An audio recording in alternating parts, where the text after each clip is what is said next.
오늘도 하나님께서 기뻐하시는 일을 우리가 말씀으로 붙잡고 그리고 우리 것으로 삼게 되기를 원합니다. 오늘 제목은 하나님이 기뻐하시는 기도를 드리자입니다. 마태복음 6장 31절에서 34절 말씀입니다. 저와 여러분이 한 절씩 교독하겠습니다. 그러므로 염려하여 이르기를 무엇을 먹을까, 무엇을 마실까, 무엇을 입을까 하지 말라. 이는 다 이방인들이 구하는 것이라.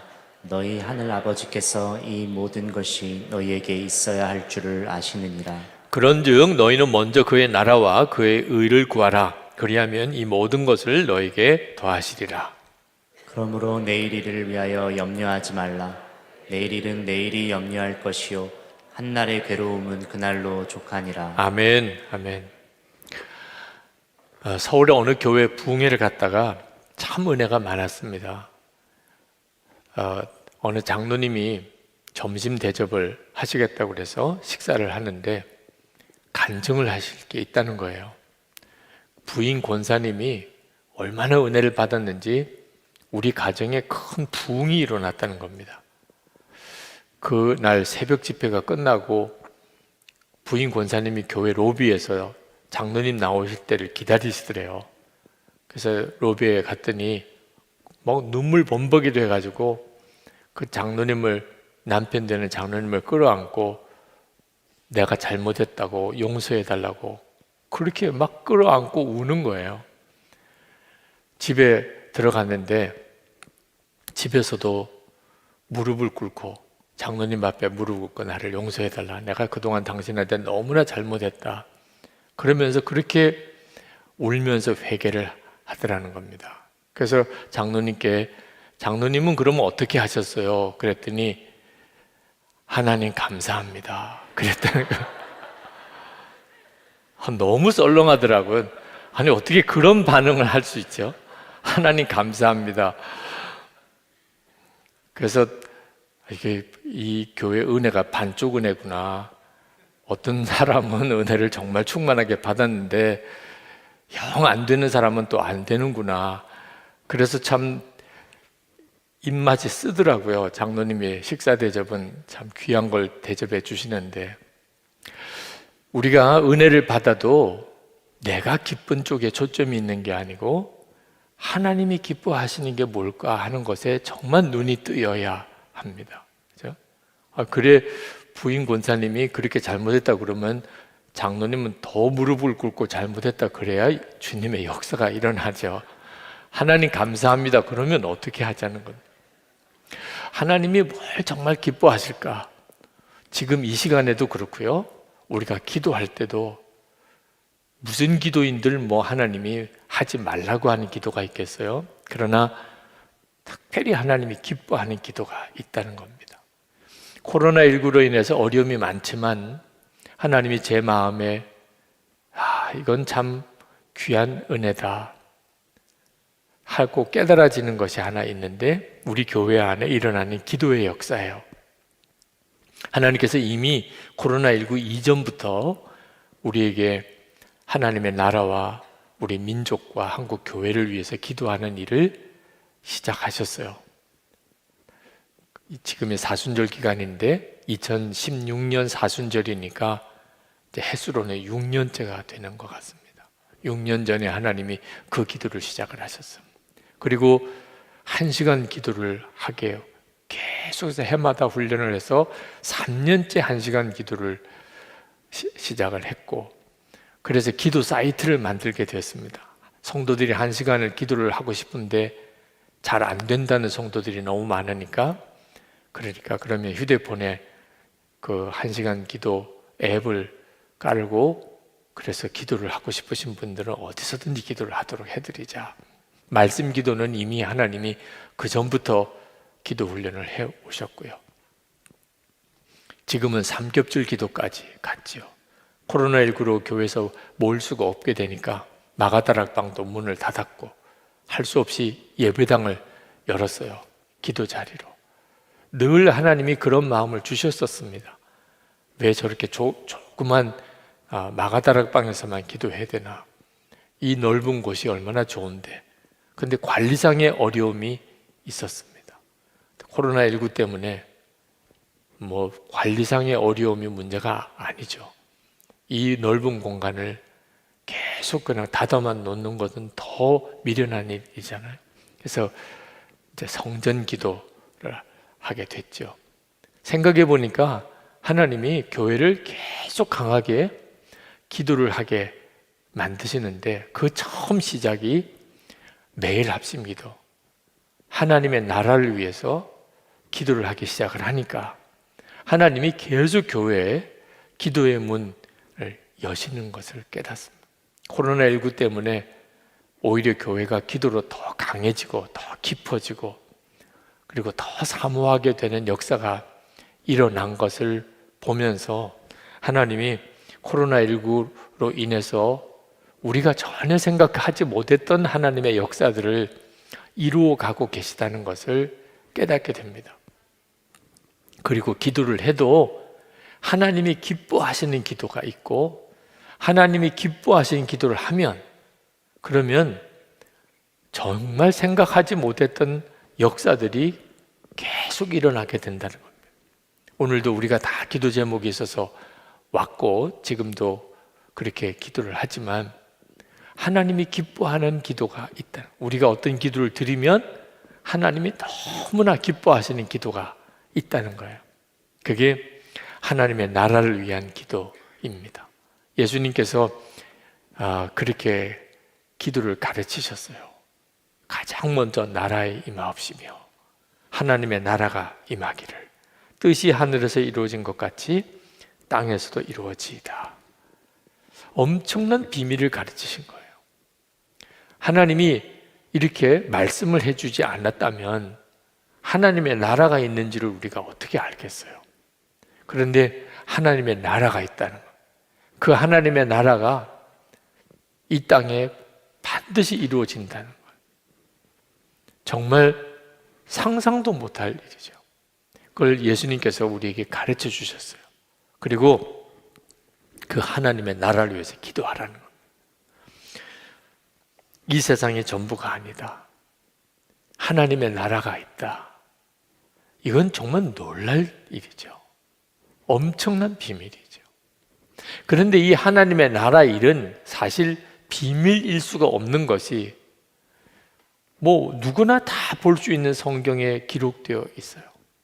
그러니까 이런 걸 어떻게 비밀이라고 해요?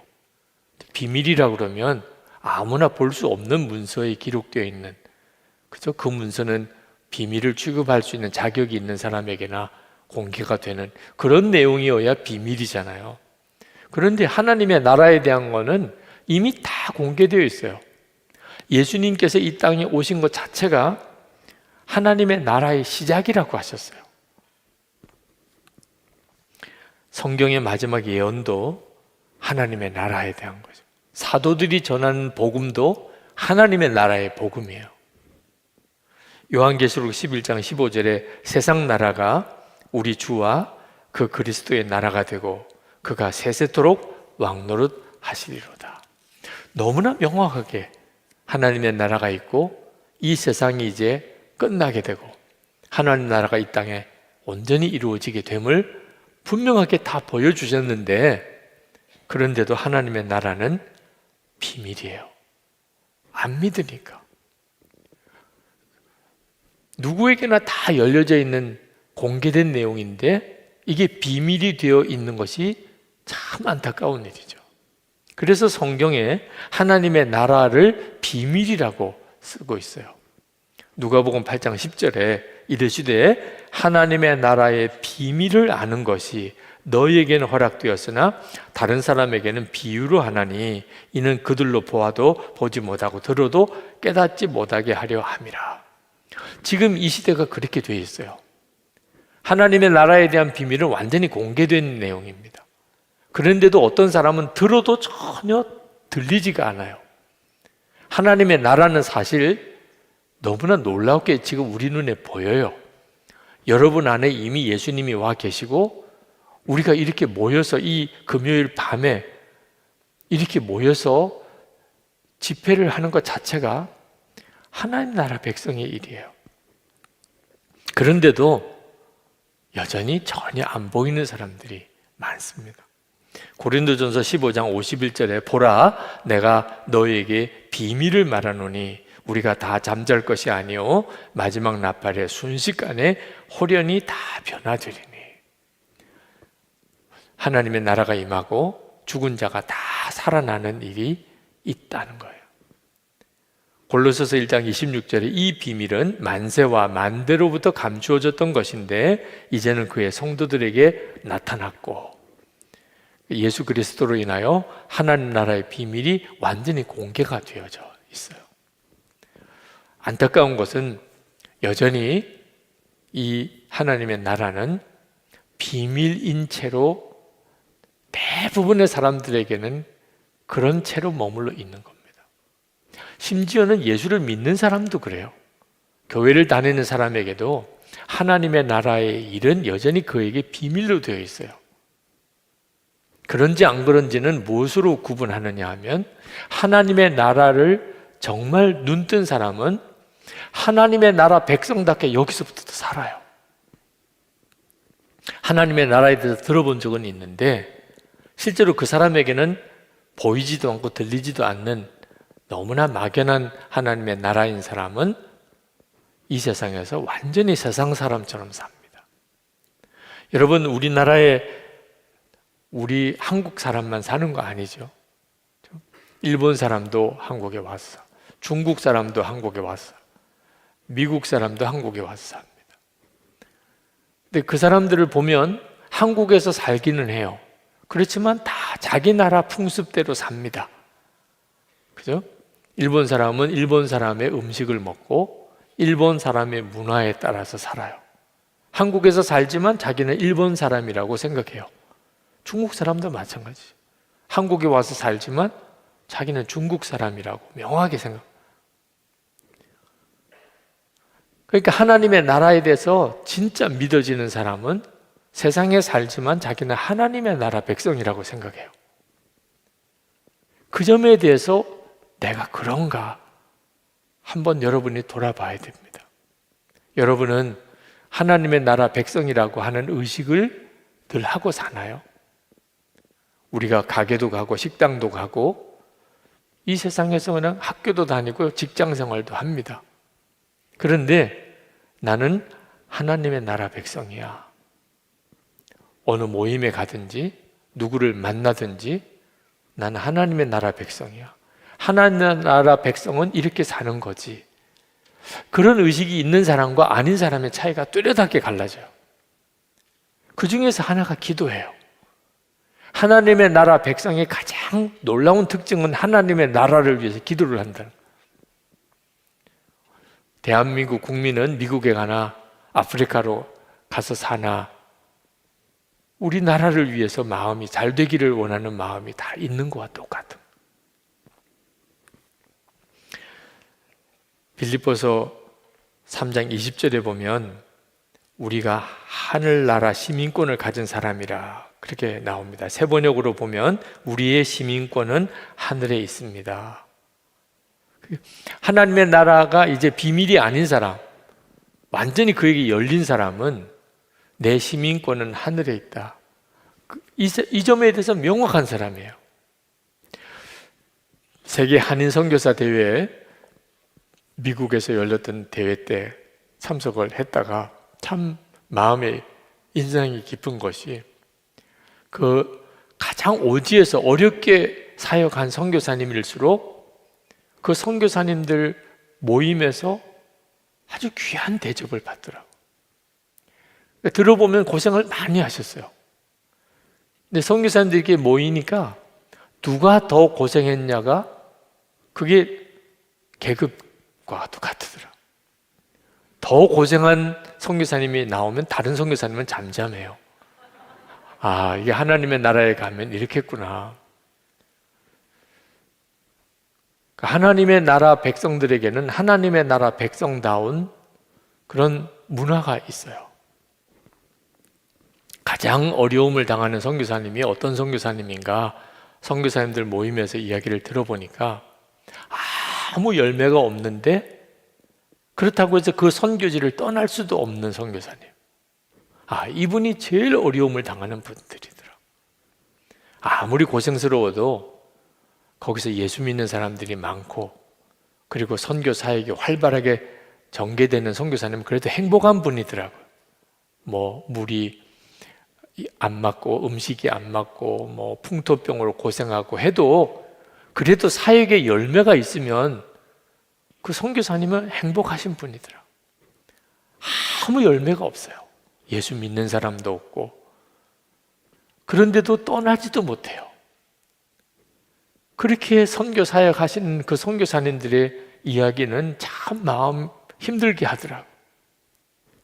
그런데 하나님이 주신 마음이 그분들이 귀하다는 거예요. 하나님은 어떤 눈에 보이는 열매를 찾으시기보다 얼마나 끝까지 사명감을 가지고 그 사역지를 지키느냐, 그걸 더 중요하게 보신다. 하나님의 나라 백성들은 이 세상에 살지만 가치관도 소원도 다 달라요. 그러니까 선교사로 가시는 분도 있는 거예요. 오늘도 우리가 선교사님들을 위해서 간절히 기도했지만 그 일을 위한 기도가 나오는 이유예요. 하나님의 나라 일이니까 그 일. 사도 바울은 빌립보서를 보면 빌립보에 있는 구원받지 못한 사람들을 위하여 울었다고 그렇게 그가 쓰고 있습니다. 빌립보서 3장 18절에 이렇게 말합니다. 내가 여러분에게 여러 번 말하였고 지금도 눈물을 흘리면서 말하지만 그리스도의 십자가의 원수로 살아가는 사람이 많이 있습니다. 빌립보에 예수 안 믿는 사람들, 특히 예수 믿는 성도들과 교회를 핍박하는 사람들을 위해서 사도 바울이 운다는 거예요. 이게 정말 하나님의 백성들이 가지는 심정이에요. 핍박하는 사람, 예수 안 믿는 사람을 위해서 우리가 화를 내거나 무서워하거나 피하거나 하는 게 아니고 그들을 위해서 우는 거예요. 사실 사람의 눈으로 보기에는 빌립보 사람들이 사도 바울을 보고 울어야 돼요. 워낙 불쌍하니까. 정말 집도 있는 것도 아니고 직장 있는 것도 아니고 그렇게 핍박을 당하고 그러면서 복음을 전하는 사도 바울을 보면 진짜 불쌍해 보이잖아요. 빌립보 사람들은 그때 당시에 제2의 로마, 아주 작은 그런 로마, 이런 별명을 가지고 있었을 정도로 빌립보는 로마 시대에 아주 보석과 같은 도시였어요. 게다가 금광이 있었기 때문에 굉장히 부유했습니다. 그런데 그것 때문에 아주 타락한 삶을 살았죠. 배가 신이다. 여러분 중에도 그런 분이 없기를 바랍니다. 먹는 것만 주야로 생각하는, 뭘 먹을까? 이 생각만 하고 살았던 사람이 빌립보 사람입니다. 그들의 입장에서 보면 사도 바울이 불쌍하죠. 그런데 사도 바울은 그 빌립보 사람을 위해서 울었다고 그랬어요. 너무 불쌍해서. 그들이 영원한 멸망으로 가는 게 불쌍하니까. 그러니까 하나님의 나라 사람들이 가지고 있는 특징이 전형적인 그런 특징이에요. 예수 안 믿는 사람 보면 너무 불쌍한 거죠. 그런데 사도 바울이 빌립보 사람들도 불쌍하지만 빌립보에 있는 기독교인들이 걱정이 되었어요. 믿음이 아직 온전하지 못하고 그리고 이제 막 예수 믿은 지 얼마 안 되는 사람들이니까 그렇게 세상적으로 풍요하게 살고 온갖 쾌락을 다 누리고 사는 빌립보 사람들을 보고 부러워할까 봐. 저 사람들은 예수도 안 믿고 하나님도 안 믿는데 어떻게 저렇게 풍요하게 살까? 재미있게 살까? 그것 때문에 마음이 흔들릴까 봐 간절한 마음으로 빌립보 교인들에게 말씀한 것이 우리의 시민권은 하늘에 있다. 로마 시민권을 자랑하던 시대예요. 나는 로마 시민이야. 그게 어디든지 가면은 자랑이고 그리고 패스포드와 똑같았어요. 그런데 사도 바울은 우리는 비교할 수 없는 그런 시민권을 가지고 있다. 하나님의 나라의 시민권. 그 이야기를 빌립보 교인들에게 해주고 있는 거예요. 여러분, 정말 우리가 그런 거예요. 오늘 여러분들이 어떤 어려운 문제 속에 지내고 계신지 모르겠지만 사실 엄청난 축복을 받고 사는 거죠. 우리는 하나님 나라 백성이죠. 그래서 하나님의 나라 백성을 위해, 나라를 위해서 기도를 하라는 거예요. 하나님의 나라 백성의 가장 놀라운 특징이니까. 마태복음 6장 33절에 너희는 먼저 그의 나라와 그의 의를 구하라. 그리하면 이 모든 것을 너에게 더하시리라. 이건 너무 중요해요. 마태복음 6장 10절에도 주기도문에서 나라가 임하시며 그 뜻이 하늘에서 이루어진 것 같이 땅에서도 이루어지이다. 그렇게 기도하라는 거예요. 여러분, 오늘 이 밤에 여러분에게서 하나님의 나라를 위한 기도가 나오는지는 너무너무 중요한 문제입니다. 하나님의 나라 백성인지 아닌지 구분이 거기서 나와요. 하나님의 나라 백성이 아닌 사람에게는 하나님의 나라를 위한 기도 자체가 없어요. 근데 하나님의 나라 백성은요, 하나님의 나라를 위한 기도가 계속 나와요. 우리가 매일 합심 기도를 하게 된 이유도 거기에 있습니다. 하나님의 나라 백성에게 자신이 하나님의 나라 백성인 것을 일깨워주는 일이 필요하다고. 그래서 우리 주님이 말씀한 것처럼 먼저 그의 나라와 의를 구하라. 이 말씀을 그대로 우리가 실천해 살아보자. 그래서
매일 합심 기도를 하게 된 거예요. 존 바이퍼 목사님이 그런 말씀을 하셨어요. 기도 응답을 받지 못하는 것이 우리에게 비극이 아니고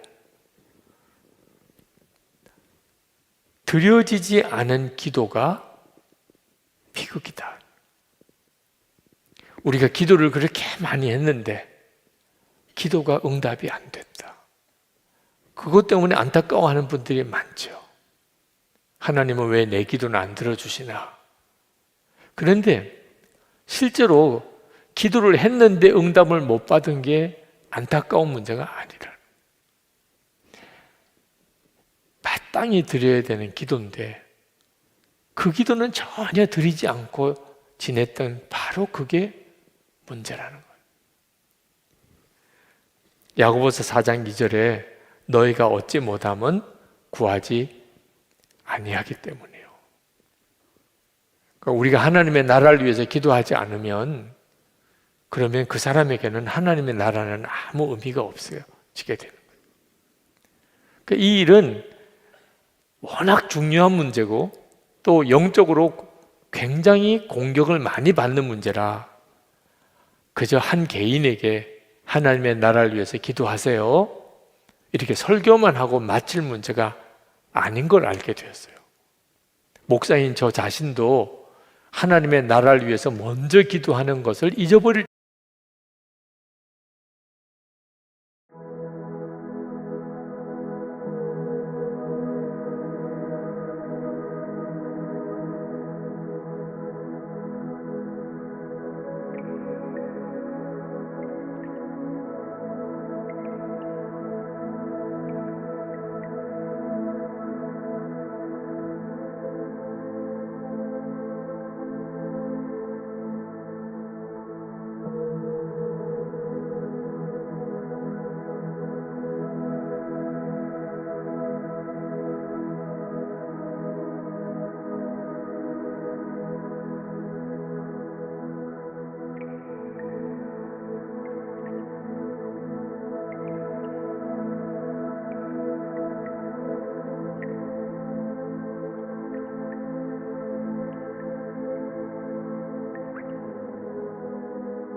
때가 너무 많더라. 하도 급한 일 많고 바쁘게 일정을 보내다가 보면 하나님의 나라를 위해서 기도를 안 하고 지난 날이 하루 이틀이 아닌 거예요. 아, 이 일은 함께 해야 되는 기도구나.